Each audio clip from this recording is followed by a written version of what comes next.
안녕하세요, 불량TV입니다. 오늘 소개해드릴 선수는요, 전성기는 짧았지만 얼굴만큼이나 실력까지 누구보다 눈부셨던 선수, 메시, 호날두 이전의 마지막 발롱도르 수상자로 플레이메이킹과 높은 득점력, 팀을 우선시하는 공격의 조율사, 2017년을 끝으로 은퇴를 발표한 하얀 펠레, 히카루두 카카입니다. 1982년 4월 22일 축구의 행성이라 불리는 브라질에서 태어난 카카. 원래 이름은 히카루두 이젠손 도스 산토스 리테지만 막내 동생 호드리고는 이름이 어려웠습니다. 포르투갈에선 강세가 오는 두 번째 음절에서 애칭을 따오는 경우가 많아 결국 간단하게 줄여 카카라는 애칭으로 불렀고, 이는 지금까지 이어지게 됩니다. 카카는 어린 시절부터 신의 존재를 믿게 된 사건이 있었습니다. 그는 17살의 나이에 수영장에서 사고를 당하며 전신 마비가 올 수 있는 척추 부상을 입었다가 정상으로 회복되는 경험을 한 것입니다. 당시 성공률 2%에 불과했던 척추 수술이 기적적으로 성공했기에 그는 이것이 신의 도움이라고 생각을 하면서 이후로 1년간 재활하는 동안 교회에 열심히 다닙니다. 그는 빈민가에서 자라나 돈과 명예를 추구하는 전형적인 브라질 축구 선수와는 거리가 멀었습니다. 그는 아버지가 국가기술자, 어머니가 학교 선생님인 중산층에서 자라났습니다. 그렇다고 돈을 마음대로 뿌려대는 법도 없었죠. 프로 계약 뒤 처음 받은 보너스를 당시 상파울루 대학에 입학한 형의 등록금에 보태라고 부모님께 드렸으니 말입니다. 흔히 브라질 선수들이 프로 선수가 되었을 때 최신 스포츠카를 구입하는 것과 결이 달랐습니다. 카카의 원래 꿈은 세계 최고의 테니스 선수가 되는 것이었습니다. 그러나 11살의 나이에 상파울루에서 열렸던 히벨리노의 축구 교실에 갔던 것이 카카의 운명을 완전히 바꿔놓았습니다. 당시 자신의 스피드를 보강하기 위해서 특별히 영양관리에 들어갔고, 그 덕분에 카카는 엄청난 스피드로 수비수를 제쳐낼 수 있게 됩니다. 물론 11살에 축구를 시작한 것은 아니고 7살 때부터 유스클럽에서 취미생활로 축구를 했지만 이 일로 그는 진로를 완전히 축구로 변경하게 됩니다. 브라질의 명문 클럽 상파울루 유스 선수로 뛰던 카카는 어린 시절 또래보다 유난히 마르고 작았습니다. 당시 상파울루 코치는 카카가 너무 작아 페널티킥을 차서 공을 골대까지 보낼 수 있을지도 의문이었다고 말하기도 했습니다. 카카는 내가 12살 때 겉모습은 10살 때 아이와 비슷했다.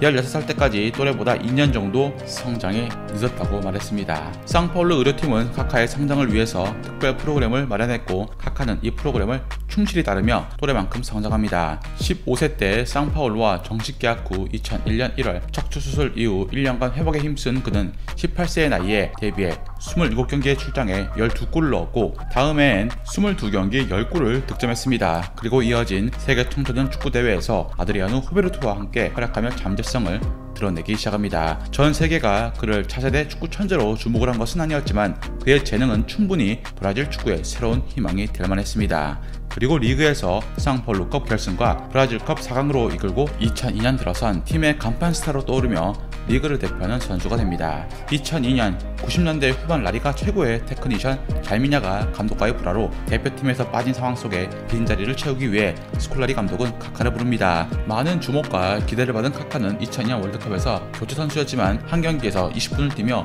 월드컵 우승이라는 메이저 우승 경험을 맛보게 됩니다.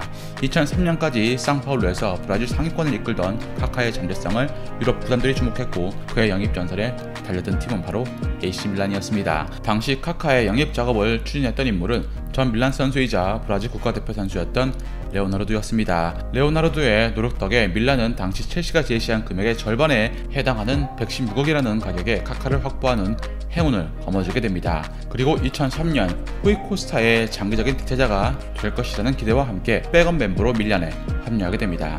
당시 감독이었던 안첼로티는 후이 코스타보다 포워드적인 성향을 지닌 카카가 피를로와 이상적인 시너지 효과를 창출해낼 것이라고 믿었습니다. 카카의 영입 당시 이 젊은 브라질 신성에 대해 주변 언론들은 많은 우려를 표했습니다. 남미 선수들의 대부분의 이미지가 기술과 스피드의 장점에 비해서 팀플레이에 떨어진다는 것이었고, 생긴 것도 곱상한 카카여서 불면 훅 날아갈 것 같다는 평이었습니다. 그러나 구단주였던 벨루스코니는 세계 최고의 제목을 땅콩값에 데려왔다며 크게 만족을 했죠. 5년 전 척추를 크게 다쳐 전신마비 위기에 몰렸을 때 세운 목표, 축구선수 복귀부터 브라질 대표팀 선발, A매치 데뷔, 월드컵 우승, 이탈리아 명문팀 이적을 21살에 모두 이루어낸 히카루두 카카. 그리고 카카는 자신이 밀란의 주전 선수가 될 수 있다는 것을 증명하는데 채 한 달의 시간을 필요로 하지 않았습니다. 후이 코스타가 노쇠했다고 하나 카카는 그 이상의 실력을 보여주었고 시즌 30경기에 출전해 10골을 기록한 것입니다. AC 밀란은 세리에 A 우승을 들어올렸고 또한 UEFA 슈퍼컵에서 우승을 달성합니다. 2004-2005 시즌 스트라이커 세부첸코를 뒤에서 받쳐주는 5명의 미드필더 중 1명으로 활약을 합니다. AC 밀란이 유벤투스에 밀려 준우승에 밀리는 동안 리그에서 36경기에 7골을 뽑아냈고 챔스에서 팀은 결승전에서 리버풀을 만납니다. 전반에만 말디니가 1골, 크레스포가 2골을 기록하며 3대0 스코어로 앞서 나갔지만 후반 들어 리버풀에게 3골을 연달아 내주면서 결국 승부차기 끝에 패하고 맙니다. 이 믿을 수 없는 경기 결과는 리버풀 팬들에겐 이스탄불의 기적, 밀란 팬들에겐 이스탄불 대참사로 기억되며 명경기로 남게 됩니다. 팀은 챔스 준우승에 그쳤지만 카카는 UEFA컵 최우수 미드필더에 선정되며 자신의 주가를 높이면서 세계 최고의 무결점 공격형 미드필더가 됩니다. 25세의 나이에 그는 축구선수로 차지할 수 있는 거의 모든 타이틀을 손에 넣은 것입니다. 2005년 12월 겨울 그는 연인 셀리코와 결혼을 합니다. 셀리코와 14세 때부터 가깝게 알고 지냈던 사이인데 이 둘은 물러난 사생활에 빠진 몇몇 축구 선수들과 비교되며 대표적인 엄친딸 엄친아 커플이 됩니다. 2005-2006 시즌 카카는 리그에서 생애 첫 헤드트릭을 기록합니다. 2006년 4월 9일 그는 키예브 베르나와의 경기에서 3골을 모두 후반전에 넣었죠. 2006년 월드컵에서 호나우두 아드리아누 최전방 공격수, 당시 세계 축구계를 씹어먹던 호나우지뉴와 더블 플레이메이커 체제를 형성하며 판타스틱 4로 불리면서 엄청난 포스를 보여주었지만 정작 월드컵 본선에서 빛 좋은 개살구였습니다. 제라드 램파드 공존 논쟁에 버금갔던 지뉴 카카 공존은 동선의 불협화음을 보여주었습니다. 그래도 카카는 자신의 역할을 최대한 수행하고자 했습니다. 크로아티아와의 첫 경기에서 25m 중거리 골로 팀의 승리를 안겼고 가나와의 경기에선 호나우두가 게르트 뮬러의 월드컵 득점 기록을 깰 수 있도록 어시스트까지 합니다. 월드컵 이후 호나우지뉴는 나락으로 떨어지는 반면 카카는 챔피언스리그 우승을 이끌며 세계 축구 중심에 올라서 자연스럽게 둔가 감독이 이끄는 브라질 대표팀의 에이스가 됩니다. 2006-2007 시즌 팀은 리그에서 4위와 5위를 오락가락하고 있었지만 챔스에선 강한 모습을 보여줍니다. 4강에서 만난 맨유는 세 번째 챔스 우승을 꿈꾸었지만 결국 카카의 경기 운영에 막혀 2차전을 3대0으로 내주면서 무릎을 꿇었고 2년 전 이스탄불에서 한판 승부를 벌였던 리버풀과 결승에서 다시 맞붙게 됩니다. 카카 피를로 인자기가 활약한 가운데 2대1로 승리하며 2년 전 패배를 그대로 되갚아주는 데 성공한 AC 밀란은 챔스 우승컵을 들어올립니다. 그리고 카카는 15경기에서 10골로 득점왕과 MVP를 차지했습니다. 그뿐만이 아니었습니다. 개인상을 싹쓸이 했는데 키커지 올해의 선수, 유럽 올해의 선수, 피파 올해의 선수를 받았고 그중 최고는 발론도르였습니다. 뛰어난 개인기에 패스, 슈팅, 헤딩, 결정력도 갖추고 뛰어난 피지컬까지 무엇 하나 빠지는 게 없었던 만능형 선수였습니다. 당시 AC 밀란의 다이아몬드 4-3-2-1 시스템의 꼭지점 공격형 미드필더에 완벽하게 부합하며 전방 투톱 그 유명한 에르난 크레스포와 안드리 세부첸코에게 킬패스를 쫙쫙 뿌려주다가 심심하면 자기도 뛰쳐올라가던 모습은 충격과 공포였습니다. 2007년을 자신의 해로 만들며 최고의 한 해를 보낸 카카는 다음해 상대팀의 집중적인 견제, 그에 따른 부상으로 전년도를 뛰어넘는 활약을 보여주지 못합니다. 그러나 리그에서 30경기 15골에 커리어 하이를 기록하며 무너져가는 밀란을 이끕니다. 그러나 AC 밀란은 리그 5위를 마크하며 다음 시즌 챔피언스리그 진출에 실패합니다. 따라서 리빌딩이 시급해 보였고 잠브로타, 지뉴, 플라미니를 영입하고 세부첸코를 첼시에서 다시 데려옵니다. 하지만 다시 예전의 모습을 찾는 데는 오랜 시간이 걸릴 것처럼 보였고 카카에 대한 빅클럽들의 러브콜이 끊임없이 이어집니다.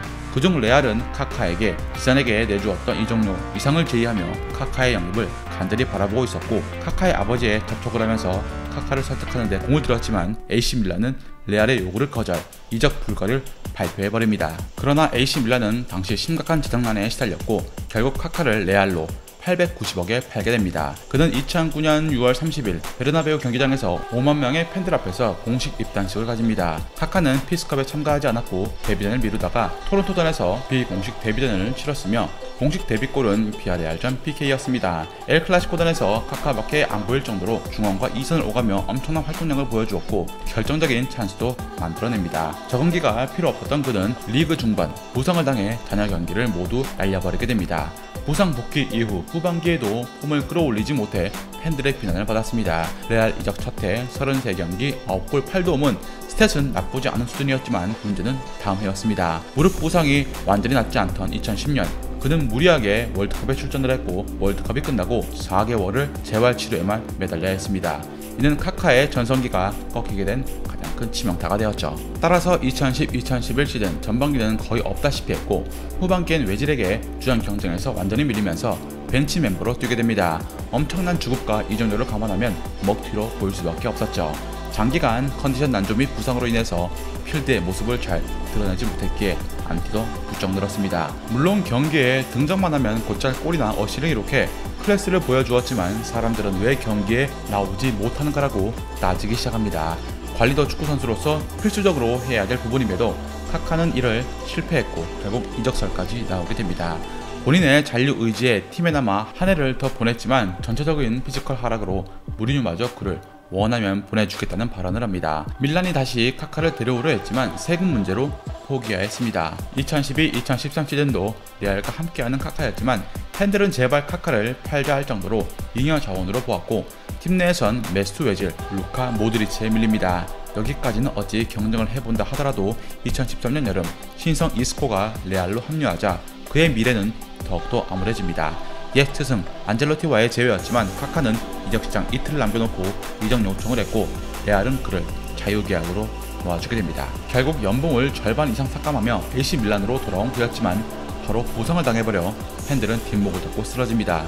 그리고 2013-2014 시즌 샘스 조별 내단 바르사 1차전에서 후비뉴와 그림 같은 원투 패스를 주고받으며 어시스트를 했고 경기 내내 엄청난 활동량과 수비 가담으로 다니엘 알베스를 기대시킵니다. 이후 밀란 경기에서 다시 부활의 날개짓을 펼치면서 맹활약했죠. 물론 전성기의 기량만큼은 비치지 못했지만 AC 밀란의 추락 앞에 그는 든든한 버팀목이 되었습니다. 샘스 16강에서 아틀레티코에게 팀이 완전히 밀리는 상황 속에 분전을 합니다. 매 경기 최고는 아니었지만 준수한 통솔력과 경기 조율, 패싱 능력은 몰락한 밀란의 몇 안 되는 인재였죠. 2014년 여름 카카는 아이들의 교육 문제로 인해서 밀란과 상호 해지를 하고 미국으로 건너가 올란도 시티와 계약을 합니다. 82억의 연봉을 받아서 MLS 선수 중 최고 연봉을 받게 된 그는 팀의 에이스 역할을 자처했고 2015년 29경기 9골과 7도움을 기록합니다. 인기도 많아서 유니폼 판매 10위, MLS 올스타전 MVP를 수상을 했죠. 그리고 2017년 12월 17일 브라질의 유명 축구 해설가와 인터뷰를 통해서 지금이 축구선수로서의 경력을 마무리할 때라고 생각을 한다며 은퇴를 발표합니다. 팬들은 마지막 홈경기에서 카카의 상징인 10번이 새겨져 있는 보라색 셔츠를 준비했습니다. 카카의 등번호와 이름이 잘 보이도록 셔츠 뒷면으로 서포터석 난간을 장식했고 브라질 국기와 스카프도 펼쳐 보였습니다. 경기 시작 전 중계 카메라에 그의 모습이 잡혔고 눈물이 볼을 따라 흘러내리는 장면이 화면에 비춰지기도 했습니다. 그리고 그는 경기 후 그렇게 그라운드를 떠났죠. 카카의 은퇴 후 현역 발롱도르 수상자는 메시와 호날두, 모드리치 단 3명밖에 남지 않았습니다. 호나우지뉴가 유럽에서 볼 수 없는 마법을 펼치고 있었다면 카카는 브라질과 유럽의 장점을 모두 모아놓은 완전체였고 유럽 무대에 맞게 진화한 브라질 선수였습니다. 2007년 카카를 끝으로 축구계는 인간의 지배를 떠나 신들이 지배했습니다. 레알에서 먹튀라는 오명을 쓴 카카였지만 2000년대 중반 미드필더의 정점에 섰던 이도 역시 카카였습니다. 흰 긴팔 유니폼에 자유자재의 양발 그리고 그의 전매 특허 셀레브레이션은 아직도 축구팬들의 기억 한켠을 차지하고 있습니다. 즐겁게 보셨다면 구독과 좋아요 클릭을 부탁드립니다. 다음 이야기에선 긴 팔과 놀라운 반사신경으로 월드클래스 반열에 올라선 골키퍼였지만 최근 부진으로 안타까운 시간을 보내고 있는 한 선수에 대해서 소개해드리고자 합니다.